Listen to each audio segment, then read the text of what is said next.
Hello मेरे प्यारे बच्चों, कैसे हैं आप सभी। आशा करते हैं आप सभी बहुत अच्छे से तैयारी कर रहे होंगे। और अब हम करने वाले हैं सेट 4 हेल्थ केयर क्लास 12 के लिए। और इससे पहले हमने सेट 3 तक कर चुके हैं। तो चैनल पर अंत तक बने रहें और जितना ज़्यादा हो सके वीडियो को लाइक सब्सक्राइब शेयर करें। वीडियो को अंत तक देखें क्योंकि इसमें हम बहुविकल्पीय प्रश्न 1 से लेकर 15 तक करेंगे। इसके बाद हम सब्जेक्टिव टाइप प्रश्न को भी हल करेंगे। तो आप लोग का जो एग्ज़ाम में 30 अंक के प्रश्न पूछे जाएंगे उन सभी को हम बारीकी से अध्ययन करेंगे। तो जिसमें से प्रश्न संख्या 1 कह रहा है कि एड्स रोग खाली स्थान दिया गया है किसके द्वारा होता है। ऑप्शन यहाँ पे दिया गया बैक्टीरिया, कवक, वायरस, प्रोटोजोवा। मेरे प्यारे बच्चों, HIV एड्स वायरस के एक वायरस है जो वायरस के जरिए होता है, एक व्यक्ति से दूसरे व्यक्ति में भी यौन संबंध के कारण होता है। तो ऑप्शन नंबर सी इसका करेक्ट आंसर होगा। वहीं प्रश्न संख्या 2 कह रहा है मेरे प्यारे बच्चों कि बीज संक्रमण के प्रकार है। वैसे तो बीज संक्रमण के 4 प्रकार होते हैं, लेकिन यहाँ पे ऑप्शन 1, 2, 3 आप लोग को 4 ऑप्शन दिया जा रहा है। आप लोग हमें कमेंट में जरूर लिखें कि इस प्रश्न का सही आंसर क्या होगा। नेक्स्ट हमारा प्रश्न कह रहा है कि पैरों में ठाठ किसके कारण होता है।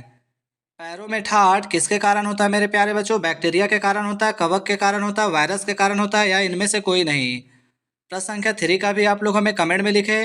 आप लोग के लिए 2 ऑप्शन दिया जा रहा है, एक कवक और बी में दिया जा रहा है वायरस। ये दोनों में से आप लोग हमें ज़रूर कमेंट करें क्योंकि आप लोग का तैयारी काफ़ी नज़दीक है और कल आप लोग एग्ज़ाम देने के लिए जाएंगे।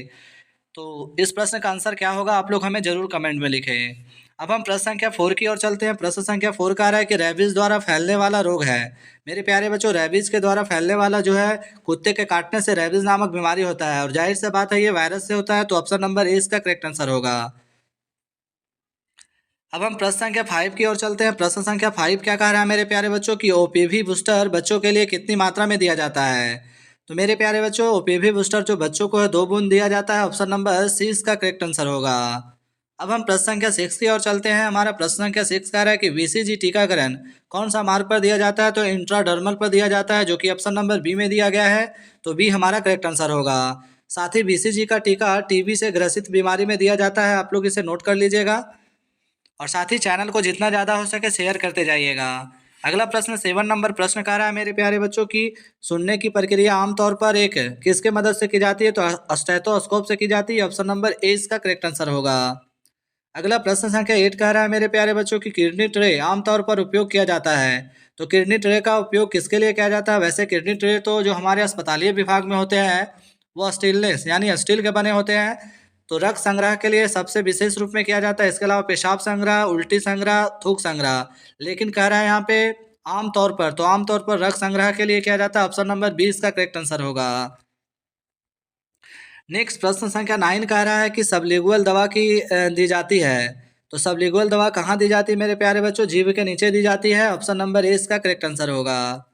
इसी तरह प्रश्न संख्या 10 की ओर चलते हैं। प्रश्न संख्या 10 कह रहा है कि बैक्टीरिया खाली स्थान दिया गया कोशिकीय सूक्ष्मजीव है। तो बैक्टीरिया जो है एक कोशिकीय सूक्ष्मजीव है। ऑप्शन नंबर ए इसका करेक्ट आंसर होगा।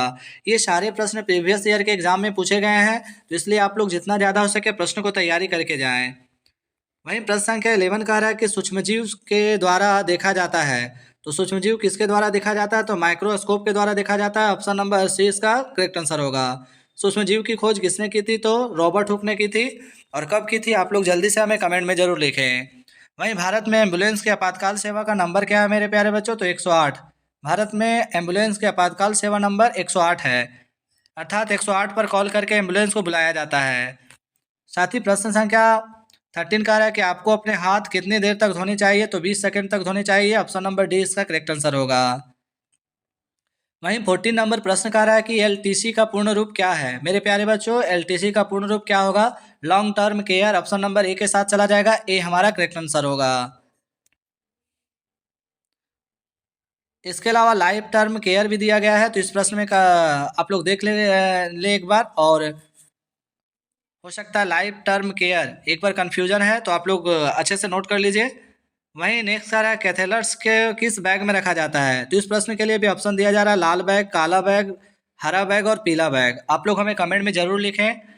अब हम सब्जेक्टिव टाइप प्रश्न की ओर चलते हैं जो हमारा सेक्शन बी में है। सेक्शन बी में हमारा कुल 2 प्रश्न पूछे जाएंगे जो हमारा 4 अंक के होंगे। कुल 3 प्रश्नों में से 2 का जवाब देना है, जिसमें 16, 17 और 18 आ रहे हैं। तो सबसे पहले कह रहा है स्वास्थ्य देखभाल वितरण मॉडल क्या है। 17 नंबर कह रहा है कि ऐसे 2 उपाय बताएं जिनसे रोगी के परिवेश को स्थिर बनाया जा सकता है। वहीं 18 नंबर कह रहा है कि रोगी देखभाल सहायक की 2 विशेषताएं क्या है। तो हम करने वाले हैं 16 नंबर प्रश्न और 18 नंबर प्रश्न को। आप लोग स्क्रीनशॉट भी ले सकते हैं इस प्रश्न को। तो 16 नंबर का आंसर मेरे प्यारे बच्चों कह रहा है कि स्वास्थ्य देखभाल वितरण मॉडल किसी खास आबादी को स्वास्थ्य सेवाएं उपलब्ध कराने के लिए बनाई गई प्रणाली है। साथ ही इसमें स्वास्थ्य सेवाएं देने के लिए शामिल सभी घटकों और प्रणालियों को शामिल किया जाता है। इसके अलावा मेरे प्यारे बच्चों स्वास्थ्य देखभाल वितरण मॉडल में शामिल चीज़ें जैसे कि स्वास्थ्य सेवाएं देने वाले प्रदाता, स्वास्थ्य सेवाओं के लिए वित्त पोषण, स्वास्थ्य सेवाओं के लिए प्रबंधन और स्वास्थ्य सेवाओं के लिए प्रक्रियाएं। इसके अलावा स्वास्थ्य सेवाओं के लिए प्रदाताओं का संगठन। तो ये हमारा स्वास्थ्य देखभाल वितरण मॉडल के विशेष प्रावधान है। आप लोग इसे अच्छे से नोट कर सकते हैं और ये हमारा 2 अंक के प्रश्न में पूछे जाएंगे। वहीं नेक्स्ट प्रश्न का हमारा क्या था कि रोगी के देखभाल में सहायक की भूमिका। तो रोगी के देखभाल में सहायक की अहम भूमिका होती है। 2 भूमिका पूछे गए हैं, हम यहाँ पे कुछ और भी ले रहे हैं जैसे कि रोगी की बुनियादी देखभाल करना। दूसरा होता है रोगी की शारीरिक और भावनात्मक ज़रूरतों को ख्याल रखना। तीसरा होता है रोगी के सुरक्षित और स्वच्छ वातावरण को बनाए रखना।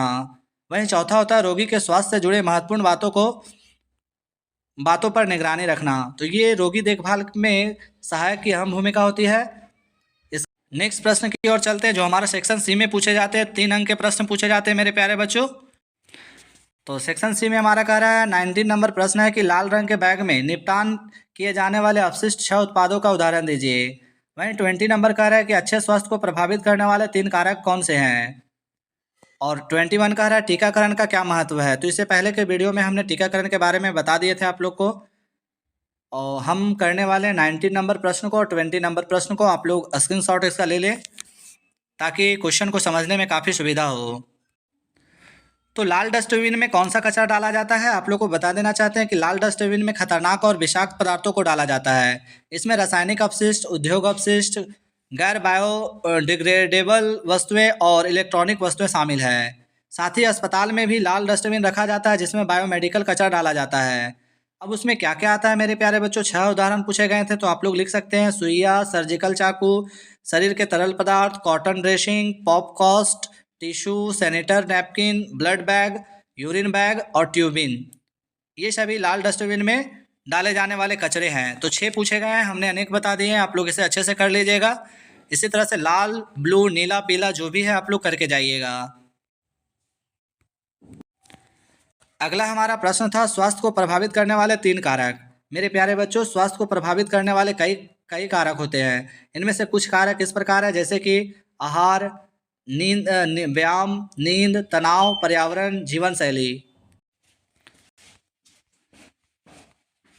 इसके अलावा भी है जैसे शिक्षा और साक्षरता, जीव विज्ञान और अनुवांशिकी, संस्कृति, लिंग, आय और सामाजिक स्थिति। इन सभी के अलावा भी एक और है जैसे रोजगार भी हमारे स्वास्थ्य को प्रभावित करते हैं। तो ये भी इम्पोर्टेंट प्रश्न होने वाला है। साथ ही वीडियो अच्छा लगा हो तो लाइक, सब्सक्राइब, शेयर जरूर करें। इसके अलावा टीकाकरण के बारे में हमने पहले वाले वीडियो में भी बता चुके हैं। तो टीकाकरण क्या है, क्योंकि यह संक्रामक बीमारियों से बचाव का सबसे सुरक्षित और प्रभावी तरीका है। तो इसके बारे में हम ज़्यादा बात नहीं करने वाले हैं, वैसे आप लोग स्क्रीनशॉट भी ले सकते हैं। अब हम सेक्शन डी की ओर चलते हैं जिसमें हमारा 5 अंक के एक प्रश्न पूछे जाते हैं। कुल 2 प्रश्न रहेंगे जिनमें से एक का हल करना है। सेक्शन डी का हमारा 22 नंबर प्रश्न कह रहा है कि मरीज के मेडिकल रिकॉर्ड को बनाए रखने में गोपनीयता क्यों महत्वपूर्ण है। एक अच्छा प्रश्न है और ये 5 अंक में पूछे जाते हैं। वहीं 23 नंबर कह रहा है कि रोगी के कमरे में कौन कौन से उपकरण होने चाहिए। इसके अलावा रोगी देखभाल में 5 दैनिक गतिविधियों की योजनाएं बनाएं। तो हम करने वाले हैं 22 और 23 नंबर प्रश्न को करेंगे। तो आप लोग एक बार स्क्रीनशॉट ले लीजिए। और तो 22 नंबर प्रश्न है ये। मेरे प्यारे बच्चों मरीजों के मेडिकल रिकॉर्ड को बनाए रखने में गोपनीयता की अहम भूमिका है। यह मरीज की निजता की रक्षा करती है और डॉक्टर मरीज के बीच विश्वास बनाए रखती है। गोपनीयता का उल्लंघन मरीज की सामाजिक प्रतिष्ठा को नुकसान पहुंचाता है और कानूनी समस्याएं पैदा करती है। इसके अलावा गोपनीयता के लिए अहम बातें भी दिए गए हैं जैसे कि गोपनीयता का मतलब है सिर्फ जानकारी का खुलासा करना नहीं है। यह सुनिश्चित करना भी जरूरी है कि मरीज की जानकारी सुरक्षित रहे। इसके अलावा मरीज के मेडिकल रिकॉर्ड को ऐसे स्थानों पर नहीं रखना चाहिए जहां किसी और को भी उन तक पहुंचा आने की पहुंच हो सके। इसके अलावा मरीज की जानकारी को निजी और गोपनीय तरीके से रखा जाना चाहिए। साथ ही मरीज के मेडिकल रिकॉर्ड को प्रकट करने के लिए रोगी के लिखित अधिकार, उसके अधिकृत कानूनी प्रतिनिधि के लिखित अधिकार की जरूरत होती है। तो इस तरह से गोपनीयता मेडिकल रिकॉर्ड बनाए रखने में काफ़ी महत्वपूर्ण होती है। अब हम नेक्स्ट प्रश्न की ओर चलते हैं। 23 नंबर प्रश्न हमारा क्या था, तो उन प्रश्नों को भी देख लेते हैं। रोगी के कमरे में कौन कौन से उपकरण होने चाहिए। मेरे प्यारे बच्चों, रोगी के कमरे में उपचार के साथ साथ रोगी की देखभाल के लिए कुछ और बातों का ध्यान रखना चाहिए, जैसे कि रोगी के कमरे में हवादार और रोशनीदार होनी चाहिए। रोगी के कमरे में आरामदायक और सुंदर सजावट होनी चाहिए। इसके अलावा रोगी के कमरे में बिस्तर पर लिटाते समय तकिए, रॉल और कंबल जैसे सहायक उपकरणों का इस्तेमाल करना चाहिए। इसके अलावा रोगी के कमरे में बिस्तर को साफ रखने के लिए ड्रॉ शीट का इस्तेमाल करना चाहिए। रोगी के कमरे में बिस्तर पर पड़े मरीजों के लिए साइड रेल वाले बिस्तर का उपयोग करना चाहिए।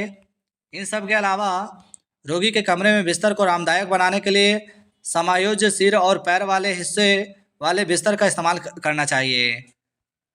साथ ही रोगी के कमरे में बिस्तर पर पड़े मरीजों के दबाव, घावों से बचने के लिए गद्दे का इस्तेमाल करना चाहिए। तो इस तरह से एक मरीज के कमरे में अनेक प्रकार के उपकरण होने चाहिए जो मरीज के स्वस्थता को बनाए रखने में अहम भूमिका निभाता है।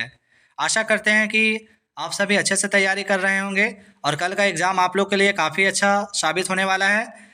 तो आज के इस वीडियो में इतना ही। नेक्स्ट वीडियो में हम फिर नेक्स्ट प्रश्नों को हल करेंगे। धन्यवाद।